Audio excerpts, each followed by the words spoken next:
एक शहर में दो दोस्त रहते थे। एक दिन वो समुद्र के किनारे मछलियाँ पकड़ने जाते हैं ताकि मछलियों को बेचकर कुछ पूंजी अपने लिए जमा कर पाएं। दोनों दोस्त मछलियाँ पकड़ रहे थे। तभी पहले वाला दोस्त एक बहुत बड़ी मछली पकड़ लेता है और यह देखकर दूसरे वाले दोस्त के मन में ख्याल आता है कि इसे तो बड़ी मछली मिल गई है, अब यह मुझसे ज़्यादा पैसे कमा लेगा। तो फिर उसने सोचा कि अब मैं इससे भी बड़ी मछली पकड़ूंगा ताकि मैं इससे भी ज़्यादा पैसे कमा सकूं। तो अब वह लग जाता है एक बड़ी मछली की तलाश में। उसने खूब तलाश की, खूब मेहनत की, लेकिन फिर भी उसे बड़ी मछली नहीं मिली। और उस बड़ी मछली के चक्कर में उसको जितनी भी छोटी छोटी मछलियाँ मिलती सबको वापस समुद्र में फेंक देता, क्योंकि उसके मन में वो एक बड़ी मछली ही थी कि मुझे किसी भी हालत में वो बड़ी मछली ही चाहिए ताकि मैं अधिक पैसे कमा पाऊँ। और इस तरह उस बड़ी मछली के चक्कर में सुबह से दोपहर कब हो गई और दोपहर से रात पता ही नहीं चला। और इस तरह से उसे रात तक न तो बड़ी मछली मिली, बल्कि जो छोटी छोटी मछलियाँ मिली उन्हें भी समुद्र में फेंक दिया। और जो पहला वाला दोस्त था उसके पास एक बड़ी मछली थी और साथ ही कुछ छोटी छोटी मछलियाँ भी थी। दोनों दोस्त वापस घर आ रहे थे। घर आते वक्त जो पहला दोस्त था उसने अपनी मछली बेच दी। जो उसके पास बड़ी मछली थी उसकी कीमत मिली उसे 10,000 रुपये, और जो छोटी छोटी मछलियाँ थी उसकी कीमत मिली उसे 15,000 रुपये। और यह देखकर दूसरे वाला दोस्त को बहुत दुख हुआ और निराश व परेशान हो गया कि काश वह उन छोटी छोटी मछलियों को फेंकता नहीं, अभी मेरे पास भी इससे ज़्यादा पैसे होते।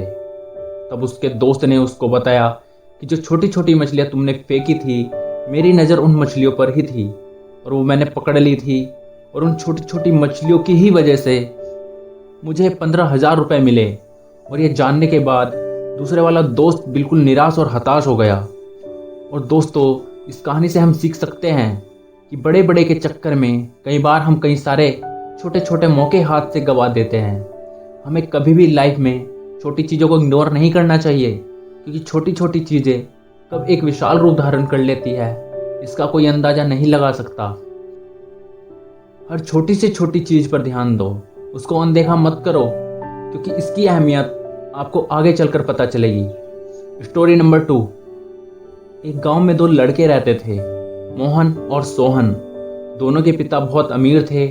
दोनों का बचपन बहुत अच्छे से हंसी खुशी के साथ बीता था। उनके माता पिता उनकी कोई भी जिद को अनदेखा नहीं करते थे, बल्कि सारी मांगें पूरी करते थे। मोहन, जिसके पिता एक बहुत बड़े बिजनेसमैन थे, और सोहन के पिता एक रिहायशी जमींदार थे। कम उम्र से ही इन दोनों दोस्तों को लाड प्यार ने ऐसा बना दिया था कि न तो उनको मेहनत का पता था और न ही वो कभी समय की वैल्यू करते थे। अक्सर वो बस इधर उधर घूमते फिरते और मौज मस्ती करते थे। जैसे जैसे उनकी उम्र बढ़ रही थी वैसे वैसे वो उल्टे सीधे काम करने लगे और जुआ शराब सब तरह का नशा करने लगे, जिससे उनके गांव वाले भी बहुत परेशान हो गए थे, क्योंकि वो अक्सर गांव वालों के साथ लड़ाई झगड़े करते रहते थे। दोनों के बाप बड़े लोग थे, तो कोई भी उन दोनों की कोई शिकायत करने की हिम्मत नहीं करता था, जिससे उनका मनोबल बढ़ता जा रहा था। एक दिन बिजनेसमैन को अपने बिजनेस में बहुत बड़ा घाटा हुआ, और उसी दिन गांव में बारिश होने के कारण जमींदार की सारी फसल बर्बाद हो गई। लेकिन इतना कुछ हो जाने के बाद भी उन दोनों के बेटों का वही रवैया था, घूमते नशा करते मौज मस्ती करते रहते। माँ बाप काफ़ी चिंतित रहने लगे। ये दोनों कितने ही नशा और मौज मस्ती करने वाले थे, लेकिन इनमें एक खासियत थी जिसकी किसी को पहचान नहीं थी, साथ ही वो खुद भी इससे अनजान थे। मोहन, जिसके पिता बिजनेसमैन थे, उसको बिजनेस की काफ़ी अच्छी नॉलेज थी। सोहन को खेती का ज्ञान था, क्योंकि उसके पिता जमींदार थे। अपने गलत कामों, नशा, मौज मस्ती के कारण उन दोनों ने इस टैलेंट पर कभी ध्यान ही नहीं दिया। इस तरह इनकी यह दशा को देखकर इनके पिता ने एक सीख देने की सोची। दोनों के पिता ने आपस में बात करी और उसका एक हल निकाला। दोनों के पिता ने अपना अपना कुछ काम अपने बेटों को दिया, जिससे उनको समय की कदर हो सके। दोनों के पिता ने एक वसीयत बनाई जिसमें लिखा था कि 1 वर्ष के भीतर इन दोनों को 15-15 लाख रुपए कमाकर देने होंगे। और ये 15 लाख रुपए कमाते समय इन्हें कोई भी गलत काम नहीं करना है। दोनों पिताओं ने अपने अपने बेटे को 7 लाख रुपए दिए, जिसका उपयोग वो अपना काम स्टार्ट करने में कर सकते थे। पहले तो दोनों को बहुत खुशी हुई कि अब हम हर तरह से आज़ाद हो गए, हमको पैसे मिल गए हैं, अब हम अपनी ज़िंदगी खुद जी सकते हैं। और यही सोचकर इन्होंने फिर से नशा किया, जुआ खेला और मौज मस्ती की, और सारा पैसा मौज मस्ती में ही लुटा दिया। इस तरह से साल के 6 महीने बीत चुके थे। फिर एक दिन अचानक उनको एहसास हुआ कि अगर हम शर्त हार गए तो हम अपनी अपनी जायदाद से हाथ धो बैठेंगे। धीरे धीरे चिंता बढ़ने लगी। एक दिन वो दोनों समुद्र के किनारे एक बीच पर बैठे कुछ डिस्कस कर रहे थे कि उनको एक छोटा सा मासूम सा लड़का मिला जो बैलून बेच रहा था और साथ में पढ़ भी रहा था।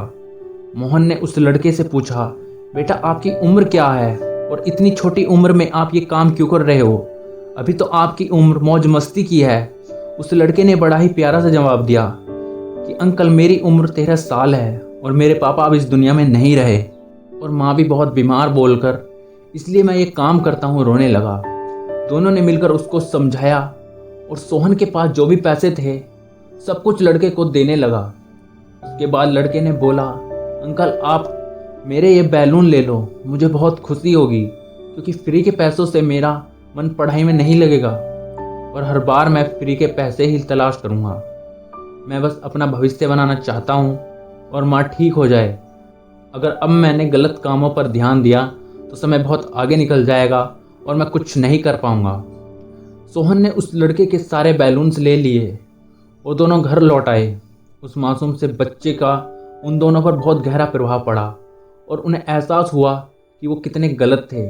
दोनों ही दोस्तों को आज एहसास हुआ कि अब उनके पास सिर्फ 6 महीने हैं अपना भविष्य बनाने और शर्त को पूरा करने के लिए। इसी दौरान दोनों ने सोचा कि बचे हुए समय का सही उपयोग करेंगे। दोनों जाकर काम तलाशने लगते हैं लेकिन उन्हें कोई काम नहीं मिलता। तब वो दोनों डिसीजन लेते हैं कि वो जो भी काम करेंगे अपने गांव में करेंगे, चाहे पिताजी की जायदाद मिले या ना मिले। तब वो अपने गांव आकर दोनों अपने अपने पिता से माफ़ी मांगने जाते हैं कि आगे से ऐसा नहीं करेंगे, हमसे बहुत बड़ी गलती हो गई। लेकिन उनको माफ़ी नहीं मिलती और दोनों पिता अपनी अपनी जिद पर अड़े रहते हैं। अब उन दोनों लड़कों को भीतर ही भीतर अपनी गलती का पछतावा हो रहा था और साथ ही भीतर यह भी सोच रहे थे कि अब क्या करें। दोनों ने मिलकर फिर एक प्लान बनाया। मोहन जो एक बिजनेसमैन का लड़का था उसने अपना कपड़ों का बिजनेस शुरू किया और सोहन जो एक जमींदार का बेटा था उसने बीज खाद भंडार की एक दुकान कर ली। दोनों ने मिलकर बाकी पैसों को सही ढंग से सही जगह पर लगाकर अपने भविष्य को बनाया।